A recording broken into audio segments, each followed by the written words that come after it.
Part 1. Hear a student called Joanna telling her friend about an arts festival, which is being held in the city where they are studying. First, you have some time to look at questions 1 and 2.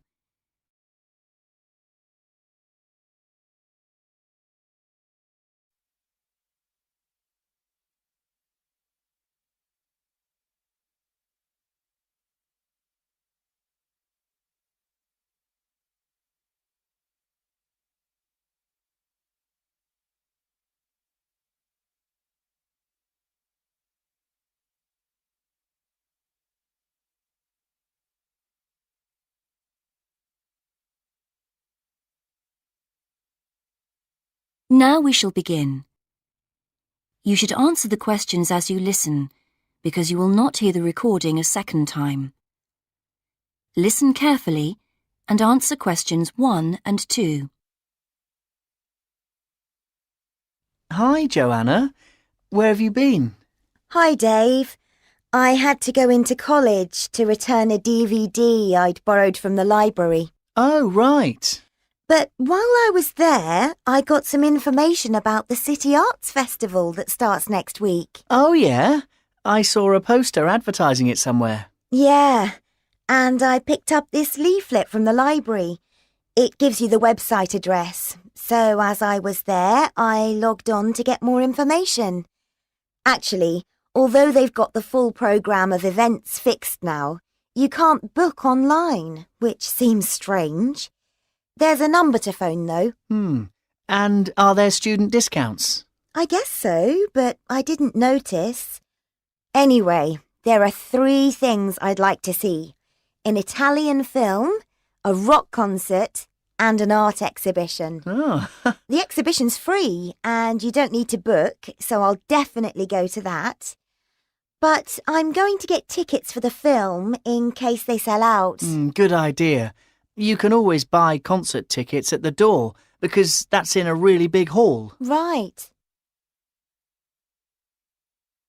Before you listen to the rest of the conversation, you have some time to read questions 3 to 10.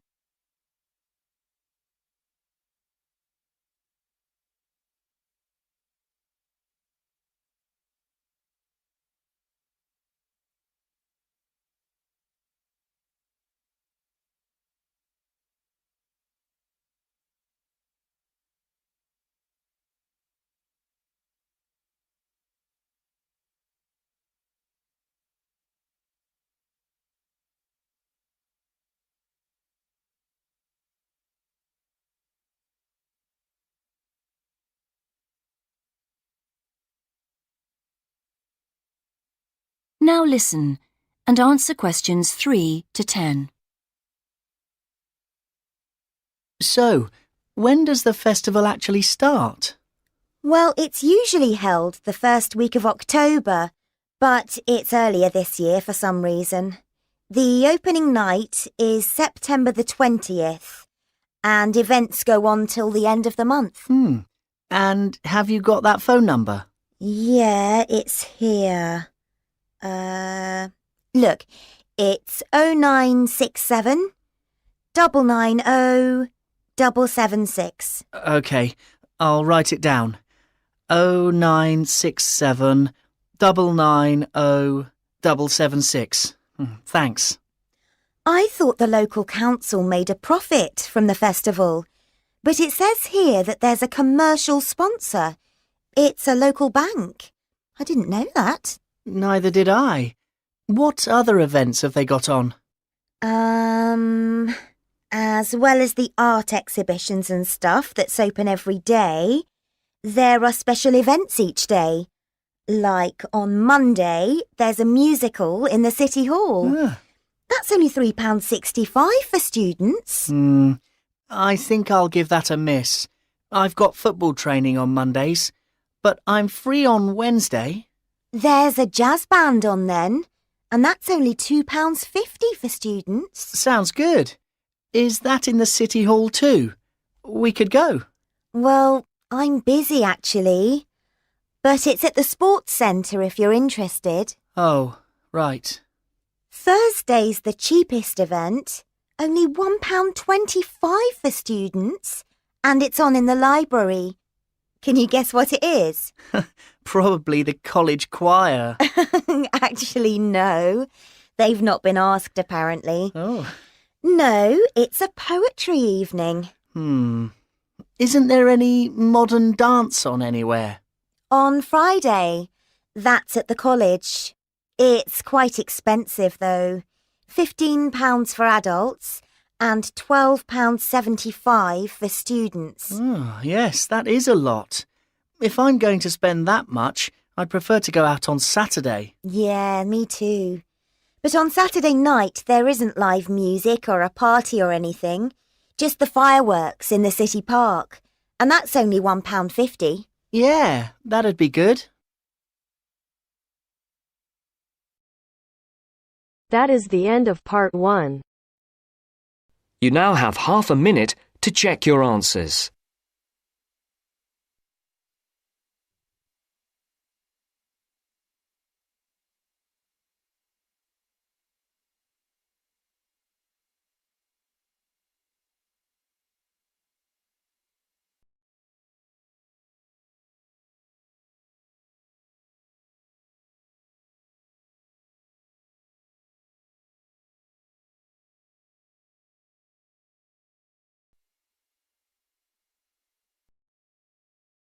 Now turns to part 2. Part 2. You are going to hear a guide named Matt who is introducing their trip in Wildlife Haven. Now you have some time to look at questions 11 to 15.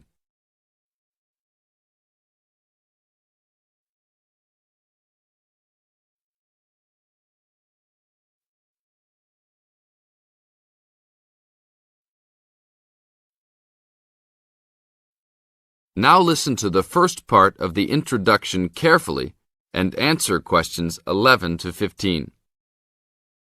Well, good morning, everybody. My name's Matt, and I'm one of the 3 guides here at Wildlife Haven. Our job is to make sure that you all have a great time here with us and go home feeling happy and relaxed. As you can see, we're away from the city in a remote area between a national park and the sea.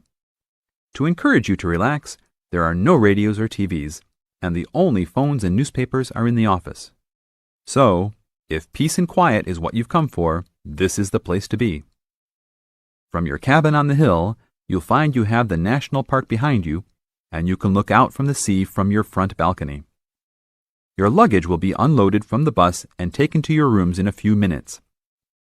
Once you have picked up your key at reception, please locate your room and check that all your luggage has arrived. The daily program here at Wildlife Haven is flexible and only as demanding as you want it to be. You should each have a brochure setting out the facilities and various walking tracks you can take. And on the bus, you are given a green sheet setting out a number of group tours in the coming week. If you want to join any tour, just write your name and room number on the relevant sheet along the wall here.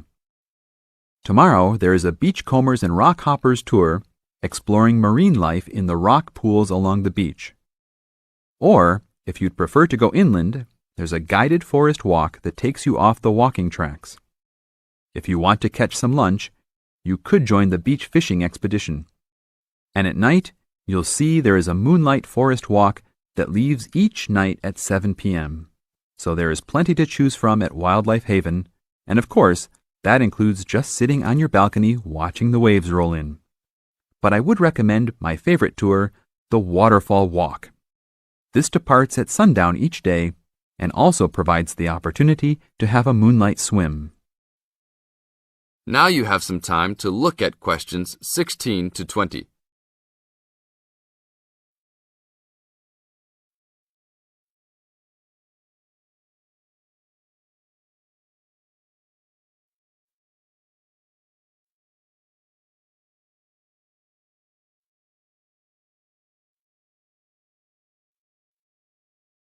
In the second part of the introduction, you are going to get some advice from Matt.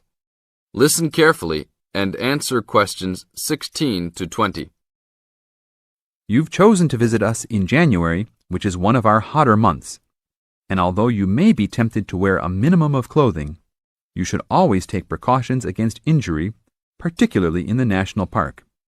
This includes sensible footwear. You'd be surprised how many of our guests ignore this advice and end up being sorry. And socks are a good idea too. And even though you might be under trees a lot of the time, it's a good idea to wear a hat in this hot climate. There's no need to be too concerned about walking in the national park, provided you use common sense.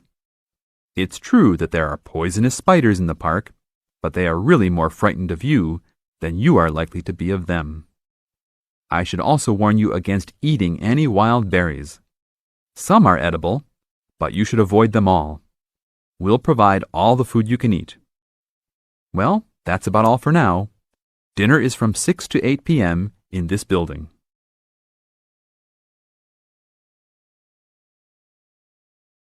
That is the end of part 2. You now have half a minute to check your answers.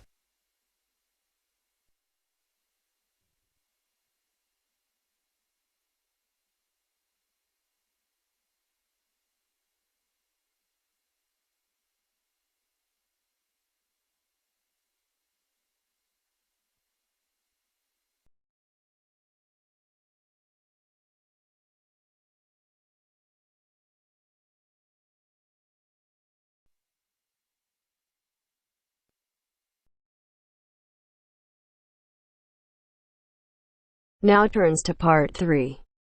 Part 3. You will hear 2 undergraduates doing a research methods course. A girl called Leela and a boy called Jake having a seminar with their tutor. Now you have some time to look at questions 21 to 24.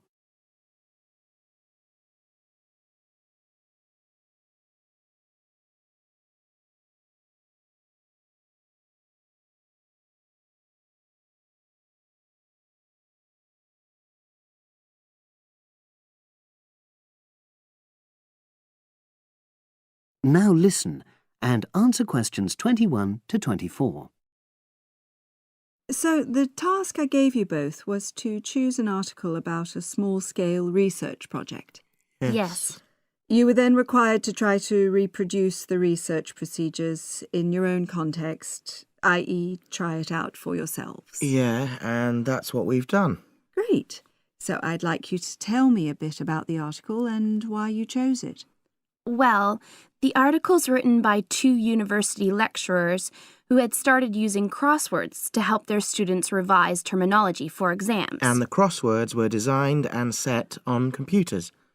And we selected the article because, well, it seemed an accessible topic, even though we weren't familiar with the technique.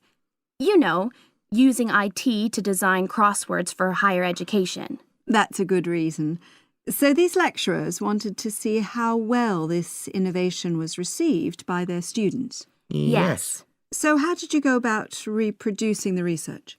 Well, we drew up a list of terms from one of our own modules and designed a crossword for revising these terms. Then we asked our classmates to try out the crossword and give us feedback, their opinions on how they felt about using the technique. Was it easy to find participants? It wasn't easy at first, but then we convinced them that by taking part in the research, they were actually benefiting themselves by preparing for an exam, which is coming up later this term. And it worked. Good. So how did you find out what the students thought about doing the crosswords? A questionnaire. The original article used a 2-page long questionnaire. There were lots of excellent questions on it, but the whole section on difficulties using IT is now obsolete. Old-fashioned even though it had only been written a couple of years ago.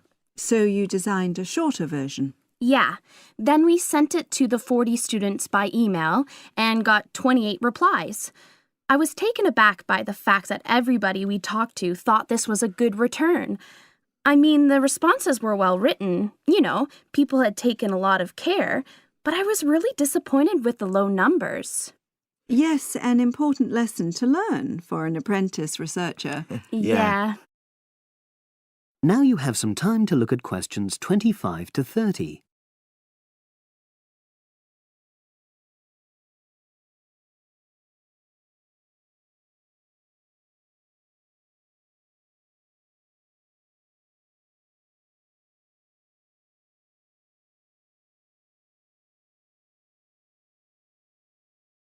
Now listen and answer questions 25 to 30.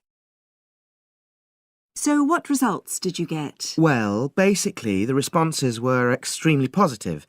The students said that doing the crossword on a computer helped them really focus on the work in hand and not be distracted, which is something that commonly happens with other ways of doing revision. Yeah, that was really clear. But something that struck me was that having fun hardly featured in their responses, nor did anything to do with spelling of hard words, which I thought would be an obvious benefit. No? Okay.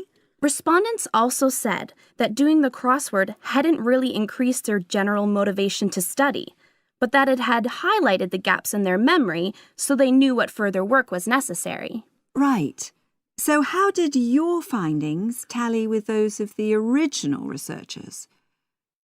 There were lots of similarities, but... There were probably two main differences. We found that more males than females liked the technique, whereas the original study found the reverse. Also, our respondents said they wouldn't mind doing a crossword as a final official exam, whereas in the original study, students said they would hate doing it even if it meant having a shorter test. But of course, both sets of respondents said they'd be interested in doing more crosswords for informal purposes, revision, and so forth. Right. So let's have a think about the whole project and what you've learned from doing it. Well, it was very time-consuming. Yeah, and I don't think we managed that aspect very well. It could have been worse. I mean, we didn't have a lot of data, so we didn't have to spend ages processing it.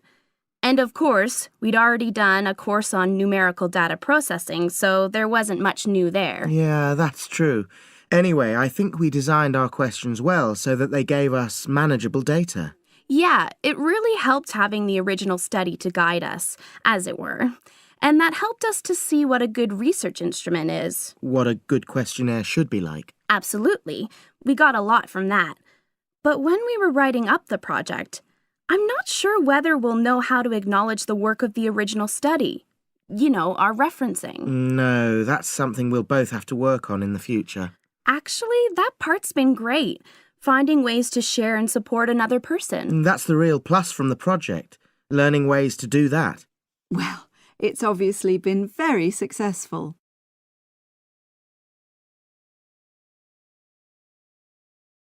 That is the end of part 3.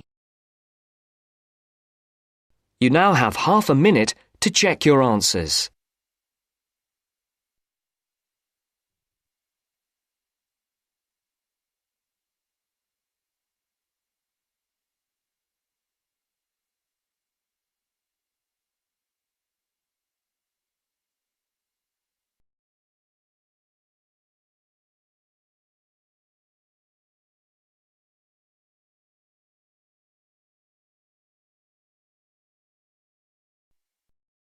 Now turns to part 4. Part 4. In this section, you'll hear a lecture on coral reef. First, you have some time to read questions 31 to 40.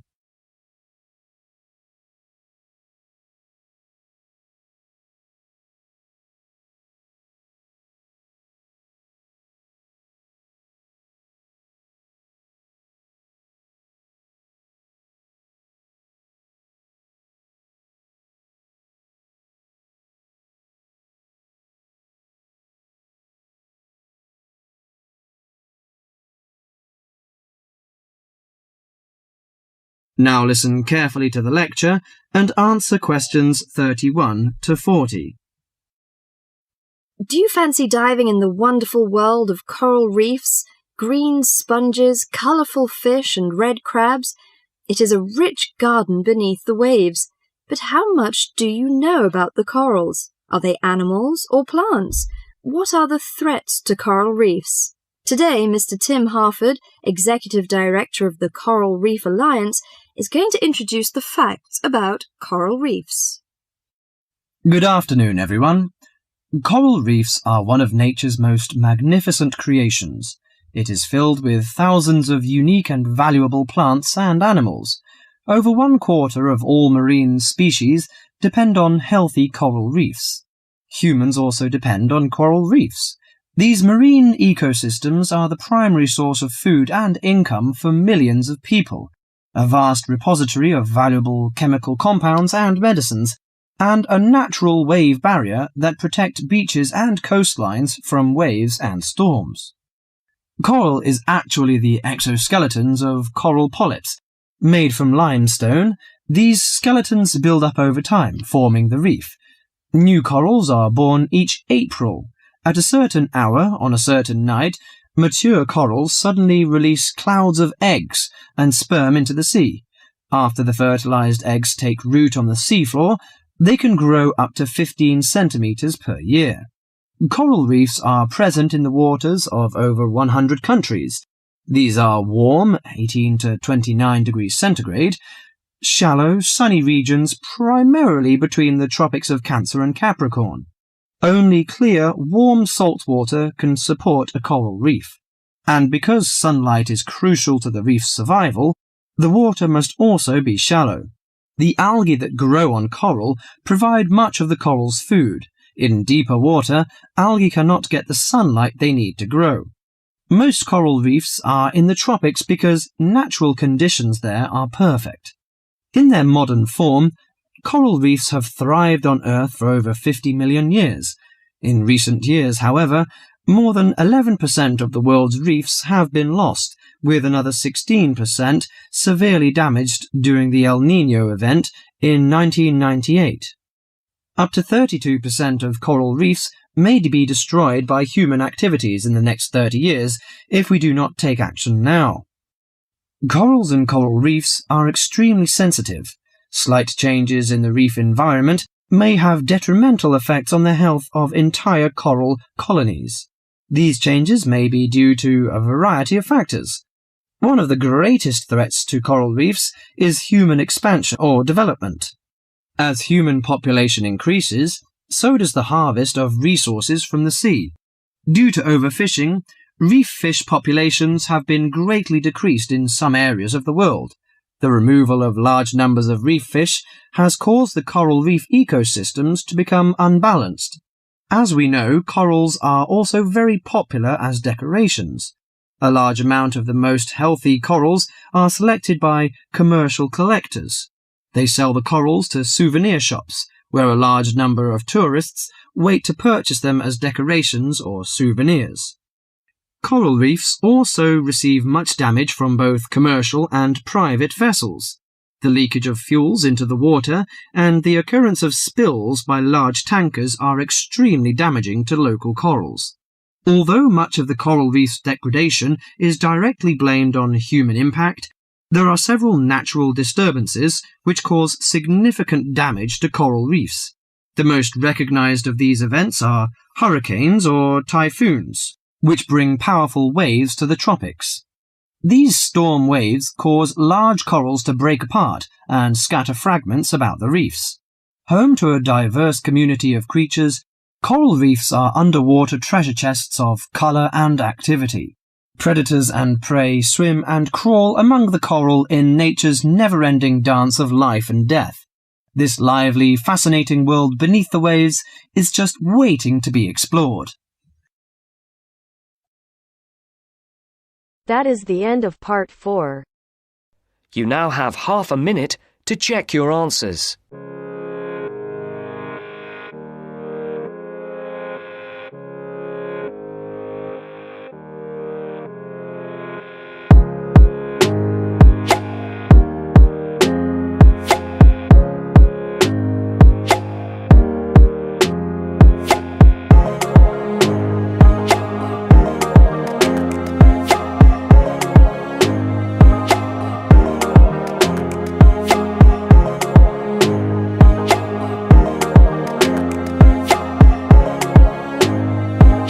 Welcome to our channel. Today in this video I'll discuss with you writing task 1, and the question for today is: the line graph below shows the production of paper, wood, pulp and sawnwood in the UK from 1980 to 2000. So we are given the production of forest industry in the UK, the production of paper, wood pulp and sawnwood. in UK in the year 1980, 1990 and 2000. So we can see that the production of paper and packaging was quite high in all the three given years. Like production is in million tons, and sawnwood was secondly most produced product, and wood pulp was least produced in the year 1980. But after a decade they interchanged their positions. Like the production of wood pulp overtook the production of sawnwood. So it's of wood pulp. So let's see how we can write this now. Starting with the introduction, the rendered means the given line graph elucidates the manufacturing of paper, sawnwood and wood pulp in the UK between the years 1980 to 2000. So in the introduction we have written whatever is given to us. Overall, it is discernible from the graph that the production of paper and packaging was at its peak throughout the given period. So the production was highest for paper and packaging in the all years. So that's why we can write that throughout the given period.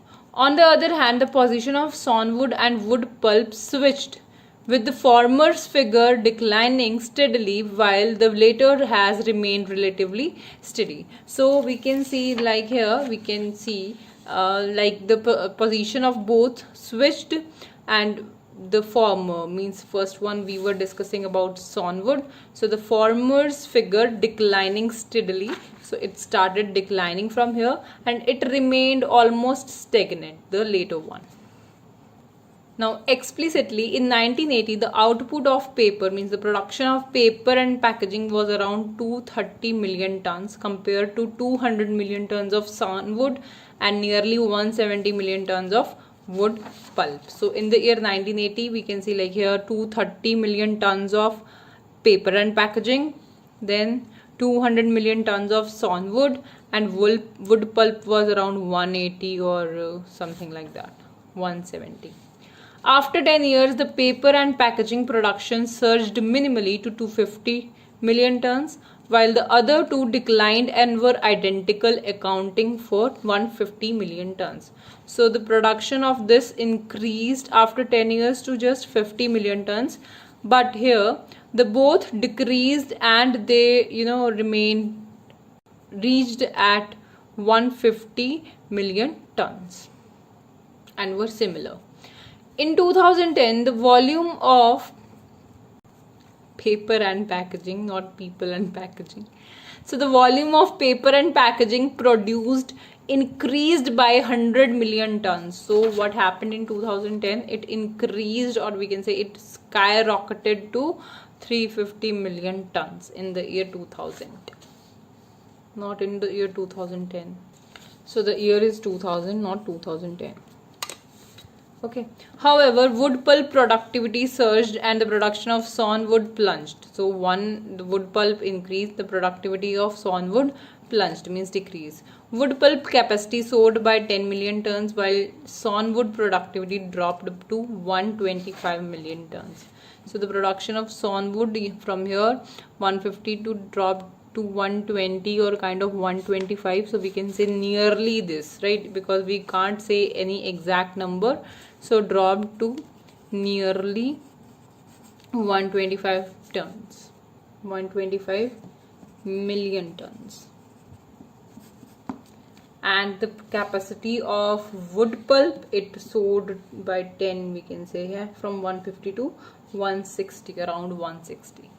So this was for today. If you like the video, do hit the like button and subscribe to our channel. I'll meet you in the next video. Till then, bye bye and take care.